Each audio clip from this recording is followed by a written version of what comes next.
Hi there. This is Dr. Monica Agarwal for another episode of Seeking Voices. I had the pleasure of interviewing a friend and colleague, Heather Borders. Heather is a registered dietitian. She calls herself a culinary dietitian. She focuses on cooking for people, focuses on getting them on the right path to better nutrition. She's had this really cool path in her life. She used to work in a NASA training area. She was involved in a medical device company. And then when her husband had really bad cholesterol, she worked on a lifestyle and dietary change. And she noticed that with that change, she changed, he got better, she got better. And that led her to change her course in her path in terms of what she wanted to focus on. And that's where she came into nutrition and lifestyle to heal the body. I started working with Heather I've known Heather for years and worked with her on different conferences and courses in the past, and had the chance to work with her as a colleague over the last couple of weeks, where she has joined me as a dietitian on my team. I wanted you guys to meet her and hear from her because she has some really good perspective about diet and lifestyle, and specifically how to change your diet when other things have failed. Welcome, Heather, and look forward to hearing what you think. Hey there, it's good to see you all. Dr. Monica Agarwal here, introducing Miss Heather Borders, registered dietitian and friend and colleague. So I'm looking forward to seeing you here, Heather. Thanks for being on my podcast today. Oh my gosh, thank you so much, Dr. Agarwal. It's such a pleasure. Well, I know you and we've known each other for years, but I want the audience and my listeners to know who you are. So tell us about yourself. Sure. So, Heather Borders, and I'm originally from Miami. I've recently moved to St. Pete. I'm very excited about that. I really, dietetics is a third career for me. So, I have a background in engineering, and I also went to business school. And I've had experience at Johnson Space Center and medical device company. So I came to nutrition through my husband's cholesterol that was rising. It was over 300, and we were trying to figure out how to get it down. And that was 13 years ago. And so I didn't have a background in nutrition then. And I was just trying, I think the engineer in me was trying to find a solution. He did not want to go on medication. And so I just wanted to try and find something where he didn't have to go on medication, and he wasn't obviously at risk for health issues. So That's we a big, bold move for wanting to fix cholesterol. Hey, I'm going to become a dietitian. Well, yeah, I mean, at first it was just we found this idea that if we ate more plants, that might help. And so we found all the books, and I read them and passed them on to him. And he honestly didn't even seem to mind. I just said, hey, why don't we try this for, a month? And he's like, whatever, that's fine, don't care. And so it was this little study between the two of us. And it took about 3 weeks, or it's not 3 weeks, 6 weeks between when we started and when we got back to get our blood tested. And his cholesterol went from over 300 to just over 200. And that was just in 6 weeks with diet only. And Incredible, right? yeah, Incredible. it is. And his triglycerides were also over 300, and they normalized. So they got down to about 100. And my cholesterol wasn't super fantastic either. So mine was over 200. It was about 230 or so. And yeah, just interestingly enough, we did the same exact thing for a month, and my cholesterol only dropped like 10 points. It took like over a year for my cholesterol to get under 200. It was a long time. And so yeah, that's kind of what led me to nutrition. So we changed our diet and I changed my career. So I knew I needed to go back, and I went back to school in 2013 for nutrition and dietetics, and I finished in 2016. So yeah, I've had a private practice for a while. I've done personal chef services. I love doing grocery store tours and cooking demos. So whatever, we found for ourselves that, you had to cook a different way. And, we were young and we love food. So having a really boring diet wasn't, going to do it for us. So we love finding ways to make really healthy food very delicious. And I love passing that on. That's awesome. I mean, I will tell you, there are not many people who would say, I have an MBA, I've done engineering work, and all of a sudden I'm trying to change my husband's cholesterol and really get healthier. Heck, I'm gonna change careers. So, I mean, that's a pretty bold move. Was there anything else that drove you towards that? No, I mean, not really. I think that when I was working in the medical device industry, I loved it, but even before the diet came on our radar, I started to have these thoughts of like I wanted to be closer to the patient. And I was in surgery. Like I was helping doctors use our devices. I was pretty close, but I just felt like I wanted to be part of patient care. And I just ran down the list of all these normal clinician jobs, and I just didn't really feel anything for it. And when the nutrition came on, obviously that's very personal.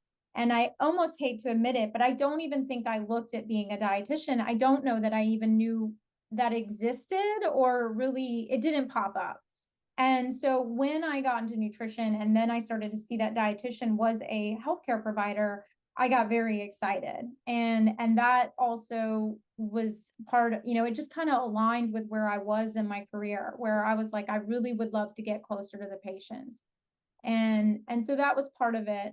I think I'm really motivated by especially, once I made the transition and once I became a dietitian, I'm very motivated by what I feel is an injustice of, information. Like there's just not enough information out there. I mean, there is, but it's not mainstream really yet. And I really hate that people like my husband would go to the doctor and they were given, medication. And at no point did they suggest changing his diet, like not even a little bit.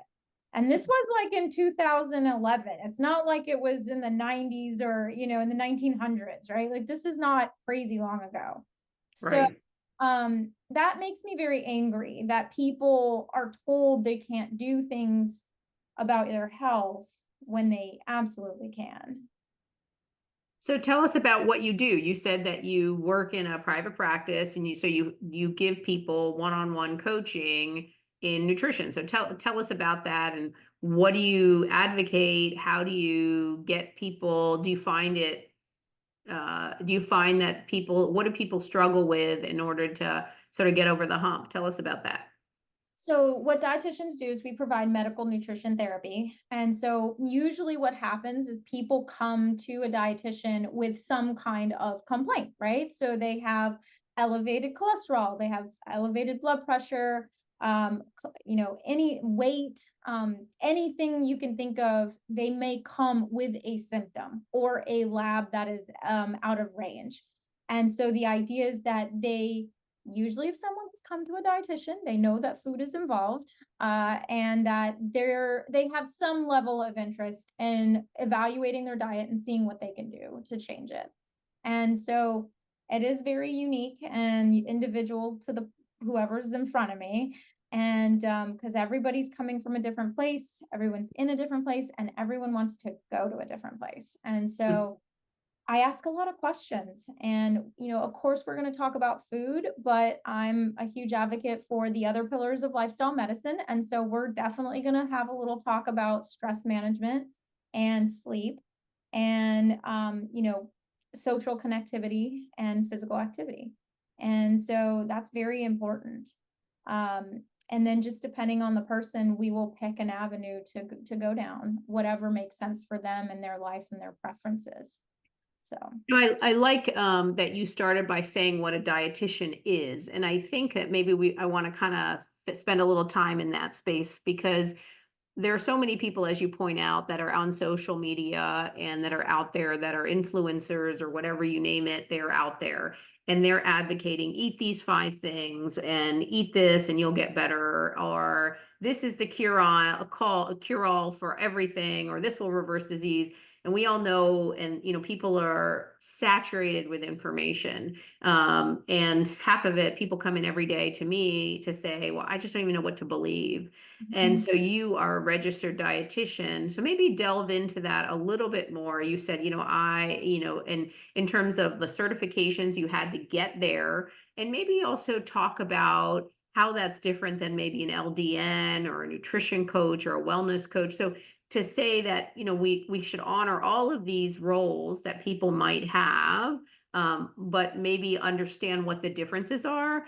And to also point out the training you've had, because there's so many people, as we just said a second ago, that are, hearing a reading and then they go out there on social media and say, well, this is what you should do. Wait, well, hold the phone. Like, what do you know actually about nutrition? What studies have you read? And so I'd like you to kind of distinguish those for us. So tell us a little bit first about what an RD is, what the criteria are, and then we can break down into all these other specialties and what they do. Yeah, I'm really happy you brought up that first point about people coming to you about what to believe. And I do think people see a dietitian because they're just tired of searching Google. I get it. We do it too. Right. But it's exhausting, and you can find a belief and a philosophy and a guidance for anything you want.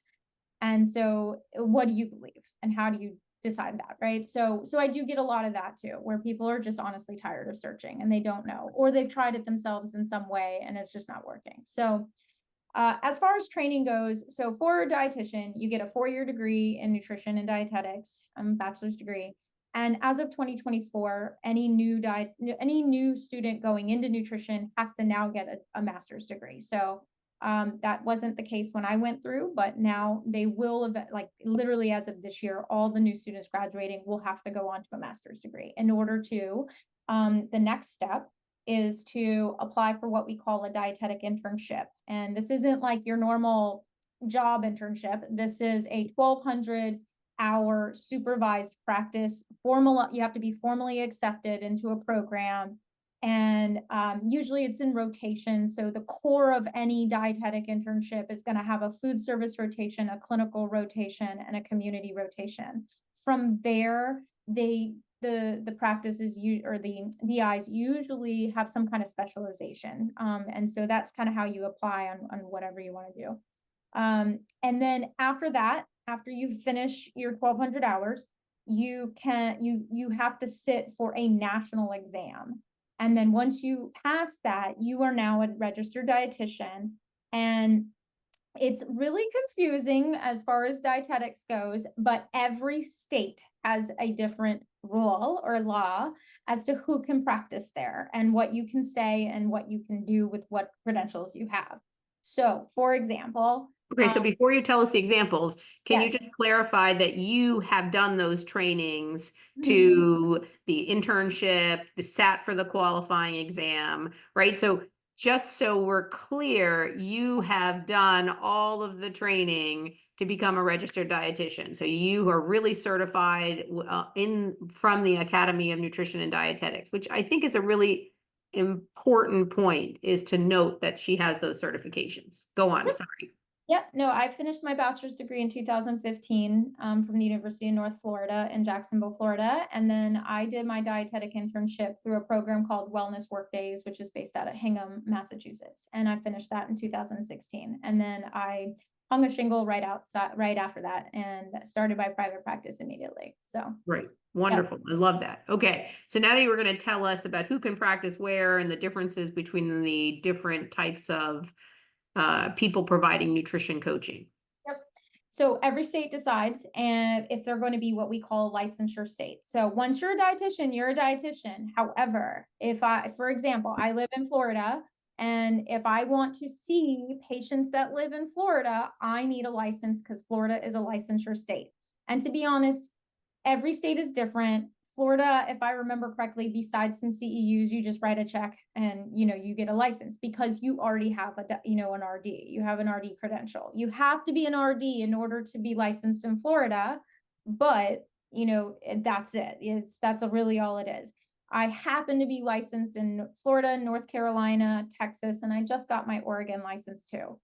Now, I don't know the exact number. It's kind of changing every now and then, but roughly 20 some states require a license, and the others do not. So what that means is for a dietitian like myself who wants to see someone, say in Virginia, Virginia is not a licensure state, I can just see them because I have the national credential and they don't Right. require a license to see them. So and just to get granular, I could be anywhere, but if I want to see someone in a state that whose butt is in a state that is requires a license, they need to be there. They need to sit there. If they go on vacation to a state I'm not licensed in, I can't see them.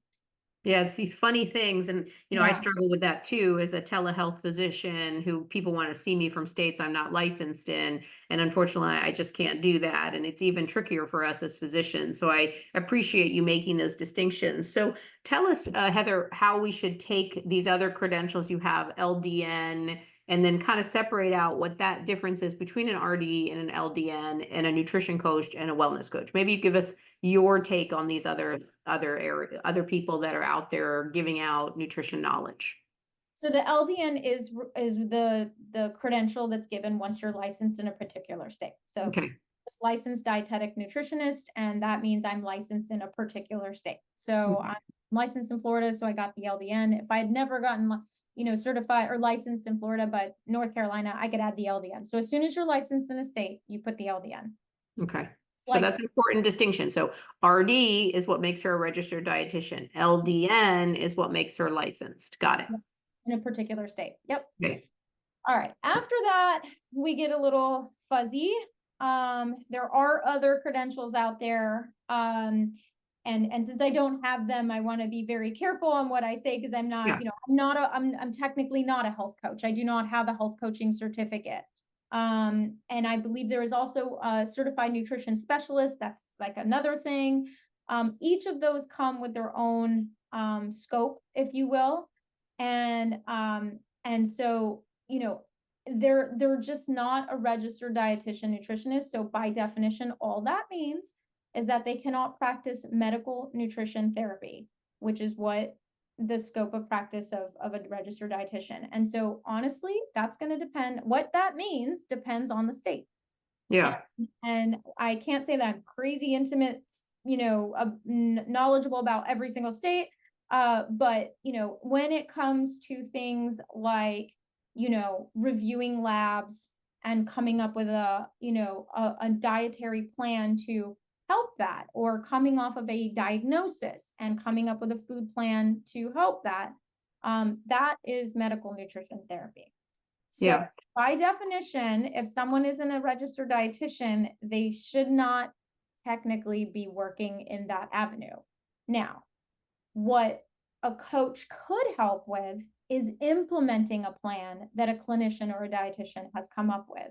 So the how to put this, how to take that first step, how to take that second step, how to create a plan for implementing the direction and the quote unquote prescription that a dietitian or a doctor has come up with. That's what Yeah. my understanding Perfect. of a health coach would be.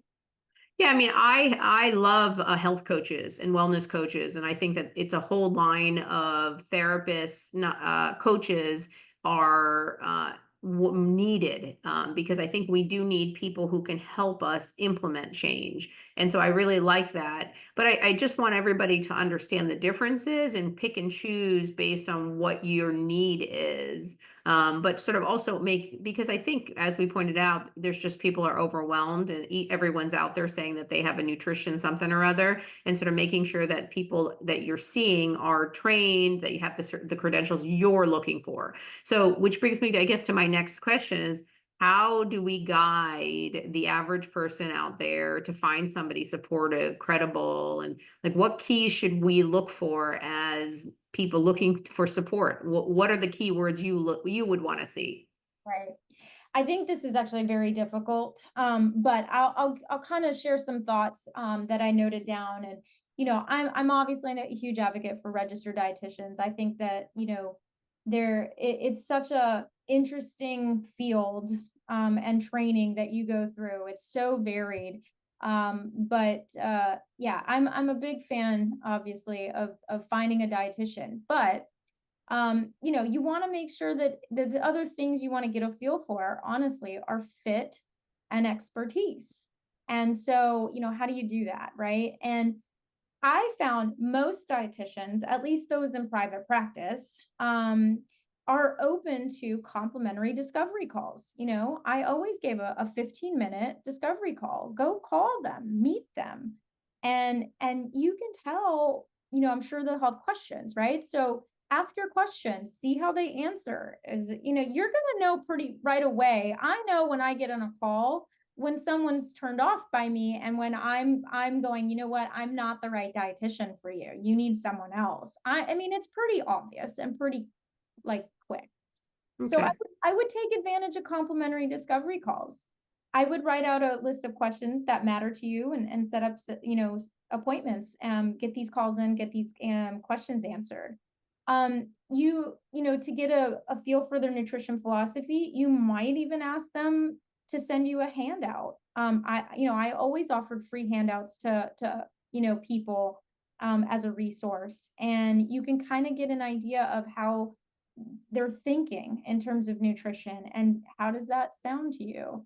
Do So they? I like that. I like that. You have, kind of challenging the person that you're going to work with by saying, well, what is it that you like and what are your principles, and trying to get a feel and fit. Because I agree with you that I think so much of not every patient likes me. And that's okay, and not everybody has to, not everyone has to. You just have to find somebody who you can work with. And I think that having that right fit and trust and feeling that warmth and compassion with that specific person are really important. And so I love that. I think that's a great plan and a great way for people to go out into the world and give a try to find somebody. Because I think at the end of the day, also, everybody's struggling, right? We know that chronic illness rates are rising. We know that 1 in 2 people pretty much have high blood pressure, high cholesterol, diabetes. It's all rising. And so people are scared and they're overwhelmed and they don't know what to do. And the doctors, so much, and speaking as a physician, we don't have as much time, right, to maybe provide those extra services of how to do nutrition therapy and how to know and find those foods for you. So I love working with dietitians in my office practice and with you. Full disclosure, Heather has joined me in my telehealth, which is so exciting. So I really like working with you because I like that there's somebody there to sort of help with, maybe I'll give the overview and then you can take that and go with it, or you're able to create the overview as well. And I trust that you're going to do that in a competent way that is in line with, our joint goals, which is really cool. So when people want to work with you, is there a certain way you work with them, or is there a template, or is everybody kind of starts here and ends here? I mean, how do you work that out? Yeah. So all the counseling starts with a nutrition assessment, and people will typically fill out an intake form beforehand. A lot of it is very typical medical questions like you would on any other doctor visit. Some of it is going to take a deeper dive into food, as well as, more what we see, more nutrition related symptoms. And but the nutrition assessment is usually an hour, sometimes an hour and a half. And it really just takes a deeper dive into the person and where they've been, where they are, and where they want to go. And if we get to it, we might do like a food log. I want to know more about their sleep and their stress and their physical activity. I'm obviously a huge advocate for nutrition interventions, but I've seen over and over again, if people are not sleeping and they are stressed out, it almost doesn't matter what they eat. That needs to be addressed. And so I want to make sure, do they need to see a counselor? Do they need to get on other medication? I mean, I don't know, but I know that if someone's super stressed and just they can't see straight, then food typically is not going to help. And more often than not, they're not going to be have the capacity to change their diet anyway. Right. So I do want to make sure that we get that foundational layer of understanding of where they're at in all areas of lifestyle medicine. Um, so that we do that, and usually I have some homework for them on their first visit. We usually don't get to doing some kind of food related goal on the first time, sometimes, but usually I have them really think about their goals. We want to come up with goals. I also try to get them to come up with their schedule, like what I would consider a block schedule. I know some people are like, oh, my schedule's never the same. It's like, well, you usually go to bed and so far you've woken up every morning. So I need to know those basics. Do you work? Do you go to church? Do you have kids? Like, where are your block schedules where things happen? Because we always talk about, like, I need to change my diet, but that next step is never really thought about, which is, when are you going to make changes? What are you going to do, and how and when? And so I always compare it to, say, like a bookcase. Time is like a bookcase, right? With the books in it. And if it's just jam packed left to right, you can't even squeeze a pamphlet in it. You can't make room for anything else. And we tend to think of time as this invisible thing that we have endless amounts of, but it's very concrete, and we have a finite amount. And so I want people to really see their schedule and go, darn, like, I don't have that much time in my life to make changes. And so it's, they need to make the decision that there's something needs to go. And versus not really knowing that, and then going a week or two without, between visits, and realizing they didn't do something, and it's not their fault. It's just they didn't really realize they didn't have the time for it. And yeah, so No, I love that, because a couple things you said that I want to kind of unpack a little bit, because I think I can't emphasize enough that about what you said about stress and sleep. We know, physiologically, like the body, when you're stressed, you make high levels of cortisol. Cortisol's job is to bring fat to the tummy. It doesn't allow you, it kind of conserves stuff. It suppresses your immune system. I mean, there's so many things that happen when we're stressed, and we comfort eat, right? All those kind of things happen when we're in a stress state. And so many of us in America in particular are sort of in that high levels of stress. We call it that fight or flight space, where there's so much sympathetic tone, and we're just running all the time, and we're not allowing enough time for rest and recovery. So I think understanding that, and then when you understand it, be intentional about modifying that, right? And so using your bookcase analogy of sort of saying, like, wow, my bookcase is totally full. I am stressed all the time. Wait, hold on. Let me see if I can pull some of those books off. I think is a very valuable point. And I am a huge believer in sleep. I love to sleep. I love to nap. Everybody knows it. My kids know, oh, mommy's sleeping. She's having her nap. Because I think that recharge is so, so important. And so much of the time we are constantly doing more, and doing more. And as many of you know, my New Year's resolution this year was to do less. Which I think is a super important goal for so many of us who maybe are compulsive doers. So I loved all that. So I love that. And then I love that, you ask people what they're doing in their day, and sort of so that they can kind of think about their blocks of time. So are you telling people that they should remove, like, these 5 things, or should they add these 5 things? Tell us how you do that kind of thing. I mean, that's all them, right? So you can't tell them how to run their lives. This is their life, and it's their goals. And, most people are committed, but a lot of people kind of come to the conclusion, what, this isn't a good time for me. Like, this isn't a good time. Or I thought I wanted to, but this isn't what I want to do. And it's not for anyone to say otherwise, right? So yeah, we'll talk about that, and I give them some homework to think about, and then when they come back for a follow-up visit, we'll talk about that. And if we haven't already, we'll take a deeper dive into the food that they currently eat.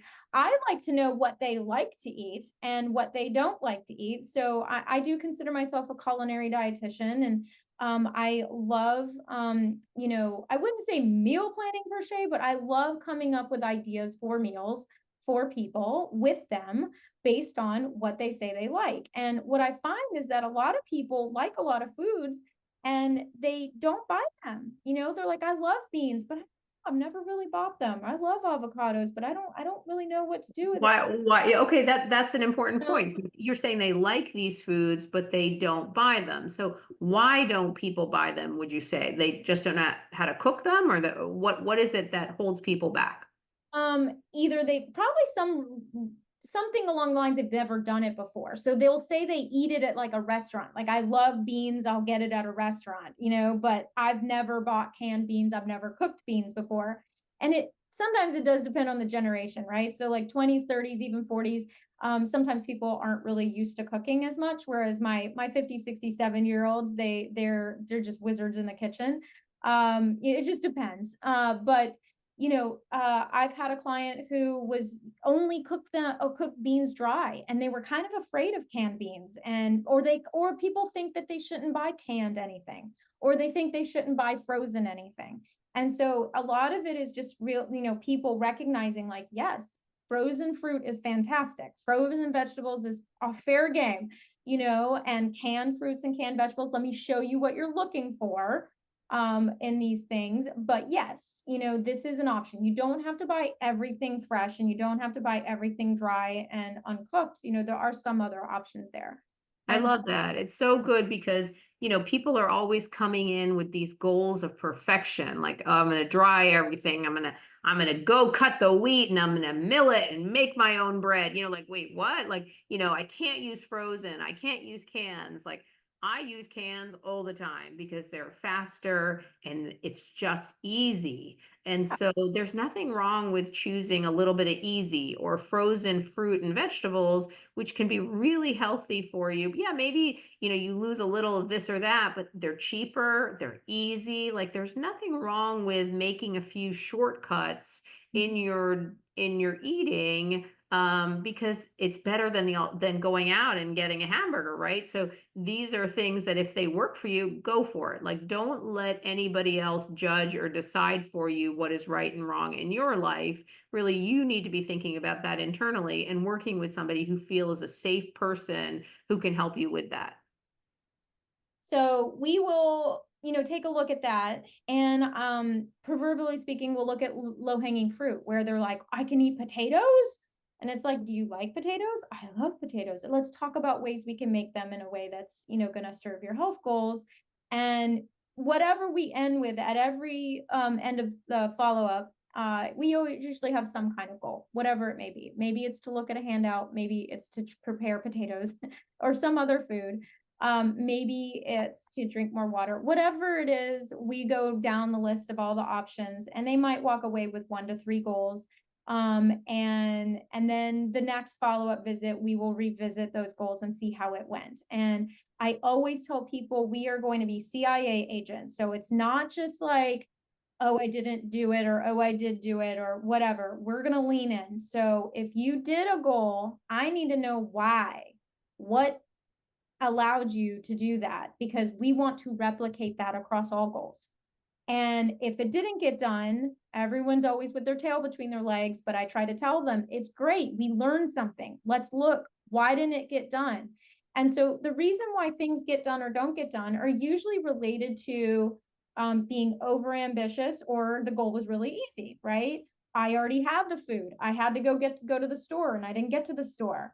It was daunting. I don't know why. I just felt like it scared me, or people are like, I made it because it looked really interesting and I was very motivated and I love the food. So I was so excited you said that this was, healthy. And, so we lean into why it gets done just as much as we lean into why it doesn't get done. And I want to emphasize, and I try to do this all the time because I know it's really hard to kind of understand this and really grasp this, but nutrition counseling, the goal is honesty to learn more about yourself. That's really it.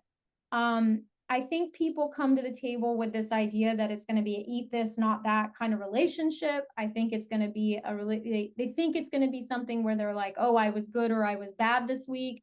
But this is going to take time. I tell them to just sit back and relax. I don't care what people are trying to accomplish. It's probably going to take no less than 6 months to a year. Just hang tight.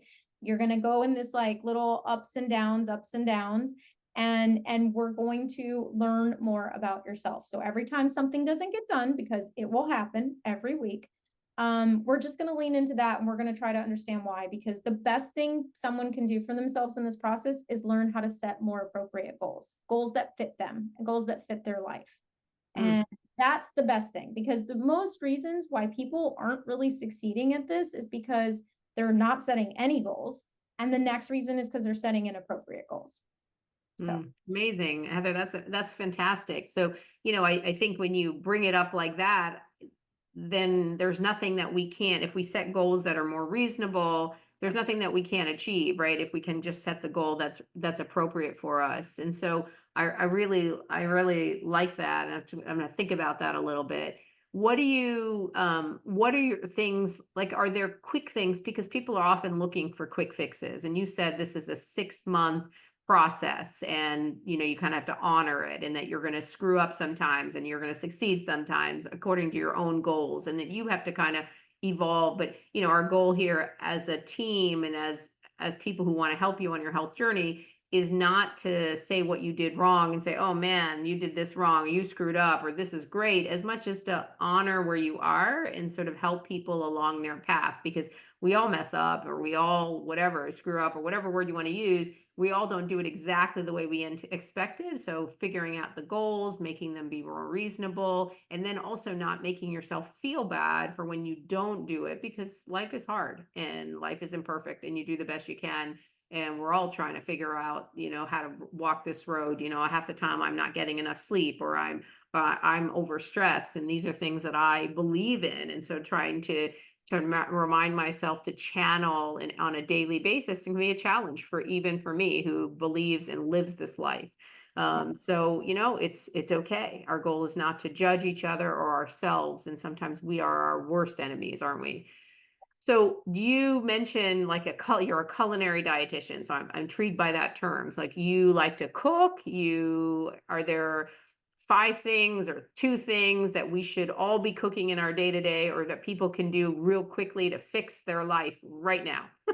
So I do like to cook. I think no one likes to cook in a rush, but if I have time, I really enjoy it. So I would say, yeah, I loved, gosh, it's been so long. I think in 2012, I took that Ruby class, Oh yeah, I did that class. I love professional that. course. It was Yeah. so fun. And so that was early on for me. So, I say 12, it might have been 14. It was 2014 and I had transitioned to a plant-based diet in 2011. So it was still new for me. And, yeah, I just loved it. And it did take me to the next level. And, so I love that. And then, the other question, what was it again? Yeah, so you like to cook. Yeah, are Yes. there quick things, or maybe the way to ask this question is tell us what you eat and what do you eat for breakfast? Sure. I'm a big fan of oatmeal. I know that there's oatmeal lovers and oatmeal haters, but I love oatmeal. And what my husband and I have done is we will essentially make our own, I guess it's called muesli, right? So all it is rolled oats, and we'll get a big bin and we'll put raisins in it, we'll put nuts in it, we'll put chia seeds in it, and it's just a dry bin with all the oatmeal in it, with all the fixings or whatever. And we just put a scoop in there, and then we do overnight oats. And so we'll take a scoop or two, put it in a mason jar, fill it with milk, and put it in the fridge. And then When you say milk, can you clarify what you mean by milk? yeah, so whatever we have on hand, usually it's oat milk, but sometimes we'll have almond milk, but oat milk is kind of stuck. Yeah, so we'll do that. um and then in the mornings, I have started to do so either I'll do that and fruit and some flaxseed and call it a day, and that's what I'll eat. I have started to what I call level up my oatmeal, and so I do a variety of different things that I add to my Okay. oatmeal if I'm on my game that week, right? So I So will. wait, Heather Borders, you're not on your game every week? Well, in terms of batch cooking, right? So, Right. yep. Doing the best you can, right? Yes, exactly. So here's what I mean by that. So I have found 4 things that I like to add to my oatmeal. They don't all get done. And sometimes none of them get done, but that's okay. So the easiest thing that I add to my oatmeal is a sweet potato, a baked Hmm. sweet potato.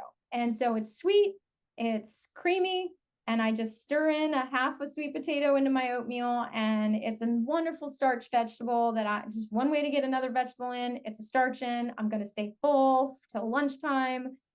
Lots of fiber and all the wonderful nutrients that come with a sweet potato. So that's the easiest because I can microwave that. However, I do love a good, baked sweet potato in the oven. It's just so soft.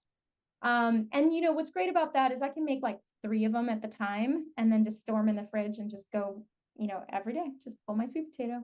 Yeah, Um, so sweet potatoes in particular, they last a long time after you make them. mhm. So, I mean, don't make 15 of them. But you can make a couple of them ahead of time and then just cut off and eat a half, a half, a half. And so I cut Yep. them, put them in my salad. But that's a quick way to get, as you pointed out, a starch fills you up. It's kind of sweet. Lots of nice things about sweet potatoes. Yeah. So that, and I also add a banana to my oatmeal too. So I like that too. The other three things require a little more time. And so I will cook a plain batch of red lentils, just water and red lentils. Sometimes I'll cook the red lentils with the sweet potato, like in my Instapot, and I'll put that in a mason jar and I will add that to my oatmeal. And Hmm. so again, red lentils are kind of porridgey, kind of goes with the oatmeal, don't really have a huge flavor profile, and I can get a bean in at breakfast, which is great. So Yeah. so I'll do that. And then the other two are just sorghum and millet. And I will Wait, cook so those. why should we, before you go over sorghum and Yeah. millet, why should we add a lentil or a bean to our breakfast? Oh my gosh, they're so amazing. So beans are, as we all are worried about, is our protein, right? So they're a phenomenal source of protein. They are a phenomenal source of fiber, and they're, I mean, I don't like to call out a specific food when all the food is great. All beans are fantastic, but if we had to put a gold star on lentils, they're really great at insulin, helping with insulin resistance. And so anybody who's struggling with glucose, the more beans, the better. And the cool thing about lentils is the smaller the bean, the less the gas and the less the GI upset. And so for people who can't handle normal beans, lentils might be a good alternative. So yes, so those would be reasons. As with everything else, they're high in fiber, low in calories, low in fat, low in sodium. And they're just going to help the cause for all cardiovascular health, diabetes health, weight, all of the above. And so Such a win-win with lentils. it's just an insane win-win. I don't like the term superfood, but again, if I were to give, a gold star to a particular food, lentils are at the top there. Love So that. Love yeah. that. Okay, so you were saying, so that's two Yep. types of Um, oats for your and game up. yeah, or sorghum and millet. And so they just so happen to be gluten free. I do not necessarily follow a gluten free diet, but if someone is looking for a whole grain that is gluten free, they are wonderfully gluten free. They're just another option for your B vitamins, another option for fiber. They've got a decent profile for protein, a decent iron profile as well. As with lentils too, by the way, they have a great iron profile too. So I have some folks with some anemia that working them through that, and they're just delicious. They're I really good. love that. I love that. So many patients, to that iron comment, come in the door saying that they have low iron, maybe they have heavy menses or they have a fibroid, or there are a lot of reasons for low iron or anemia or iron deficiency anemia, and they're told that they should eat red meat for that Mm-hmm. because there's loads of iron in red meat. Yeah. What do you think about that comment? Is that the So only way to get iron? of course not. So yeah, this could be a whole topic on itself. So I'll try Yeah. to be succinct because there are just so many reasons why someone is anemic, and it's not just that they're getting too little iron. That is a very obvious and a very quick fix kind of reason. But there are other reasons. And so I don't Absolutely. want to make it seem like food is the only reason. But let's just go ahead and say that, an iron deficient diet is partly why this is happening, right? No one food owns the monopoly on one nutrient. Okay. So there are, Like that's a nice comment. yes. So there is plenty of iron in many plant sourced foods. Like Beans, what? I was going to say, like all the beans. Okay. Beans. Like you cannot go wrong with beans. Yes. Mung beans in particular have loads of iron in them. And so mung beans are really good sprouted too, which is so super fun way to eat mung beans. I do think that sorghum and millet are helpful as well. They just happen to be two grains that do, but it's just another thing on the list. And then yeah, the other thing that's a fun fact about iron is that when you eat iron-rich foods with vitamin C, it actually helps the absorption of iron. And so that's why we typically, by the way, like greens have iron, right? Dark leafy greens. So we eat that with citrus a lot of times, like a citrus dressing or something. A lot of people don't realize foods like red bell peppers have tons of vitamin C. Kiwi, tons of vitamin C. So orange gets a lot of good marketing for vitamin C, but there are other foods that have vitamin C and in it. But yeah, so Love that.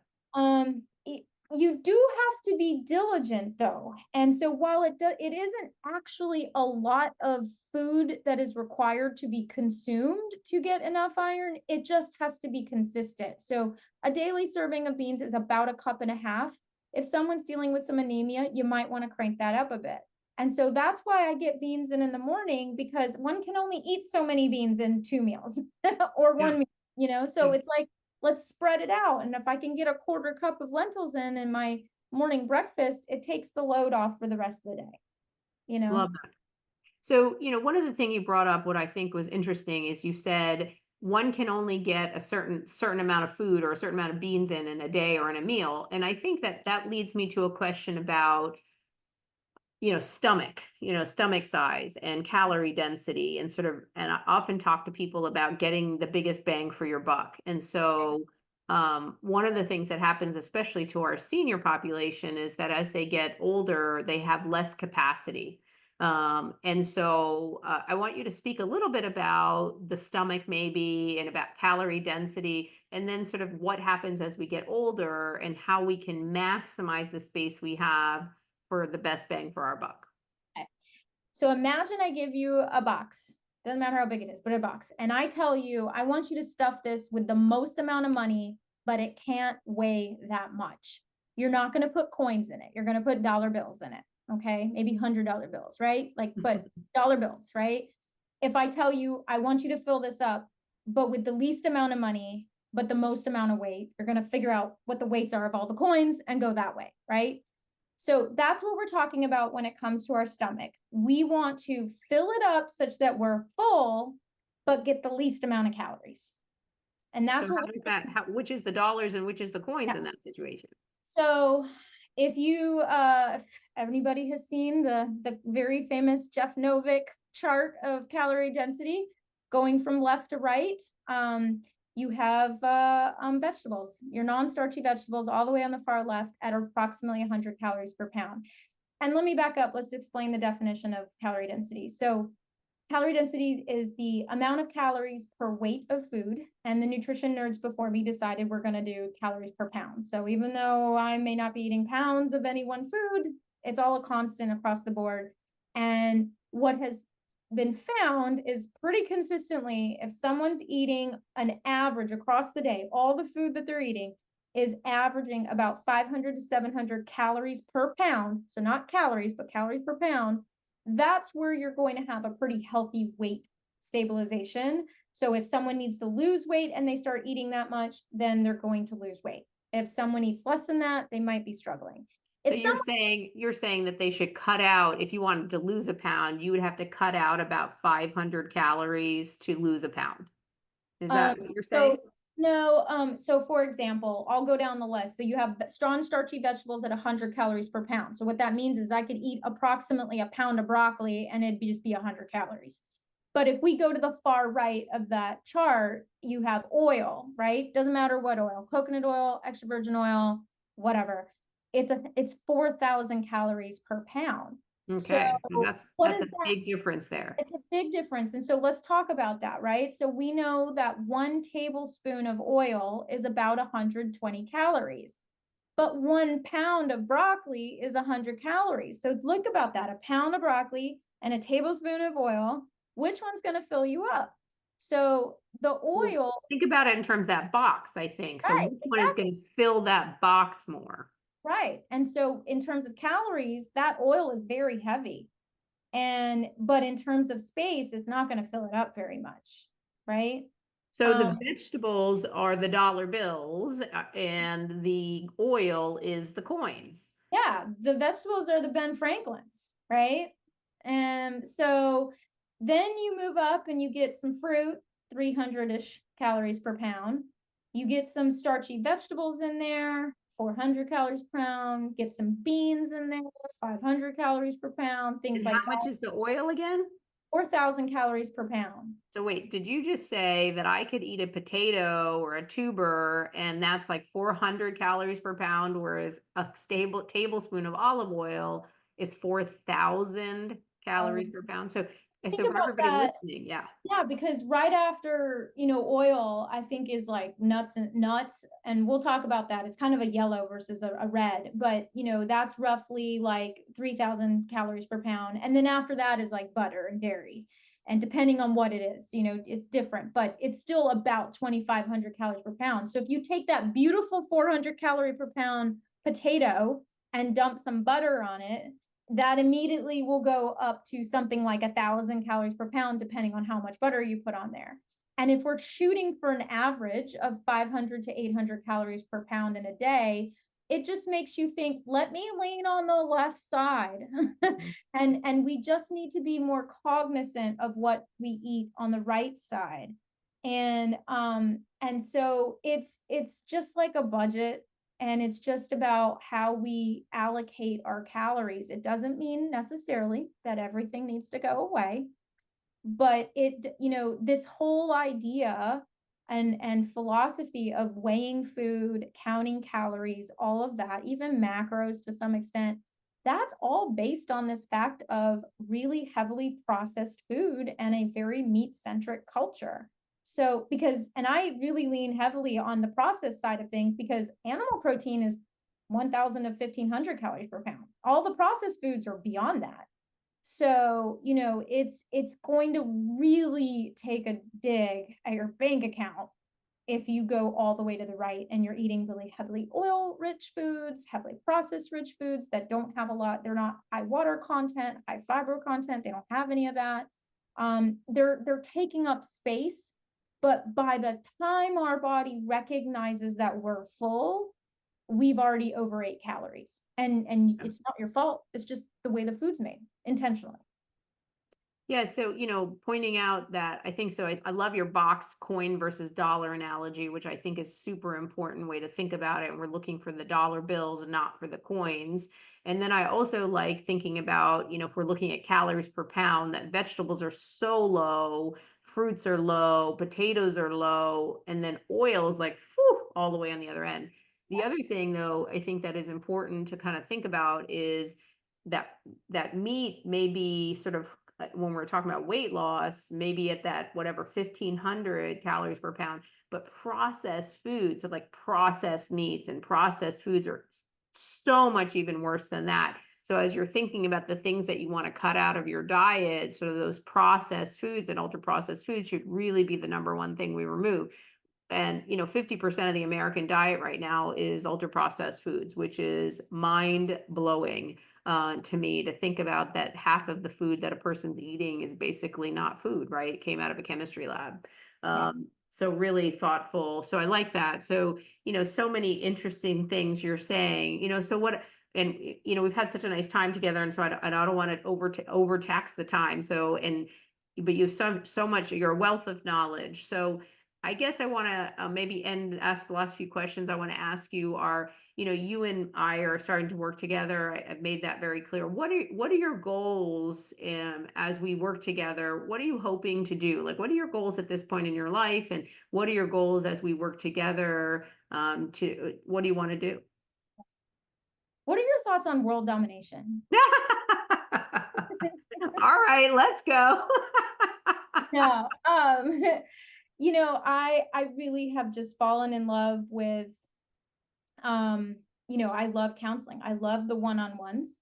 I want to always have that in my life, but I also like, this idea of reaching a greater audience. And so I think that one of the things that, I don't know about you, but that attracted me to you is, we just constantly have ideas, and we're just spitballing all these ideas of things we can do. And so besides the clinical care, I love this creative idea between courses and immersions and in-person and virtual culinary coaching, and really getting to know. I'm excited to get to know your audience and listen to them and hear what they need in order to be successful, because you definitely curate a very specific audience, and that's who, we're going to try to continue to have, and just curate really wonderful experiences for them. So I think that we don't know what we don't know. I don't know what kind of trouble we're gonna get in.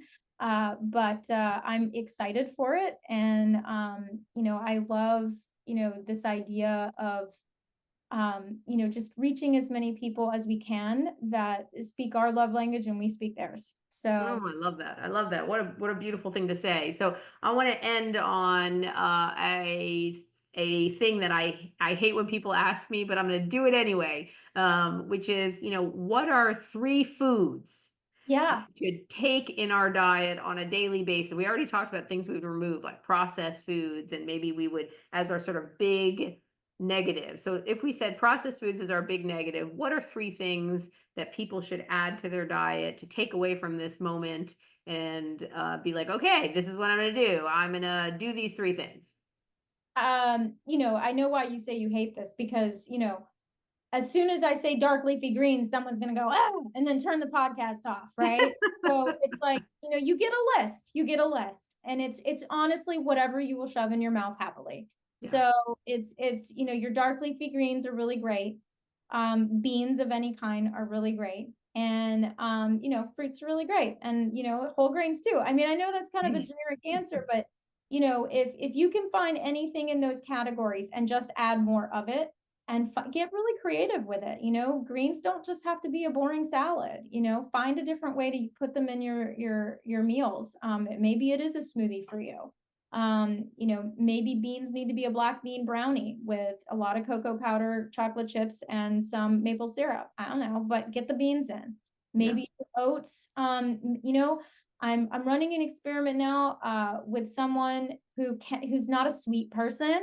They don't like sweets, but we're trying to get so they don't like oatmeal, and I'm like, why don't you do savory oats? So we're running that experiment where it's like it's not a breakfast dish, it's just oats and it's savory.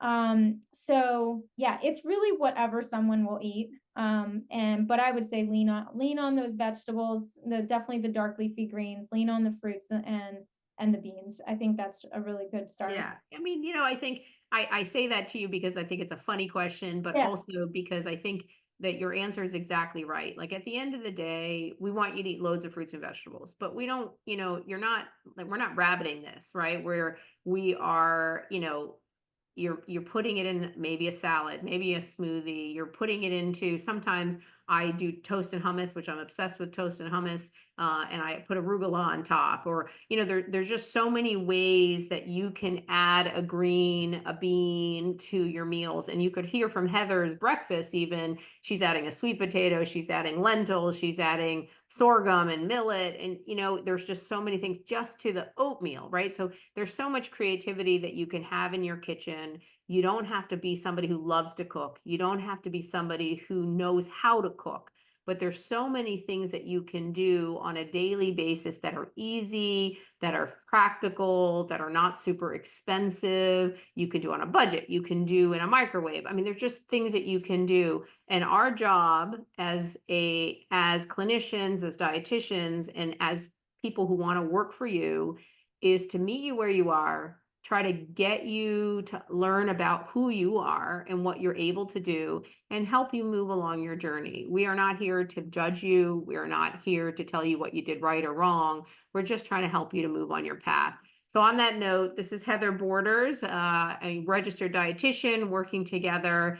If you're interested in an appointment with her, please go to drmonicaagarwal.com, go to schedule an appointment, and you'll find information about her, her bio, and ways to schedule an appointment with her.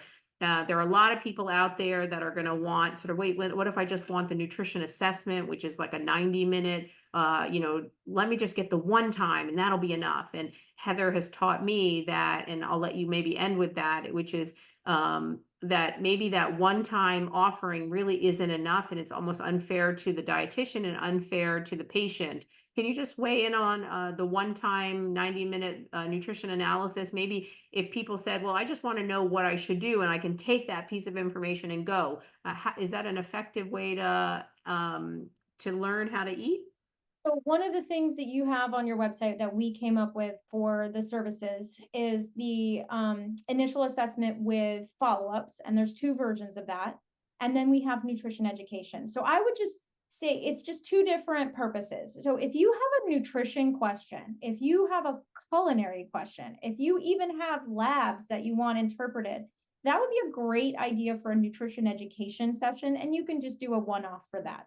And so, if you just have a question on explaining something and what something is, then that's where we're going to go, is nutrition education. If you, in addition to wanting to know the what, want to change your life and want to know how to change your life and need accountability, that's when you're going to do counseling. And so I wish that it was a situation where if you know better, you do better, but unfortunately humans are just not built like that. And I literally in 8 years have not seen anybody just, take some information and go do it. It's hard. It's It so is. hard.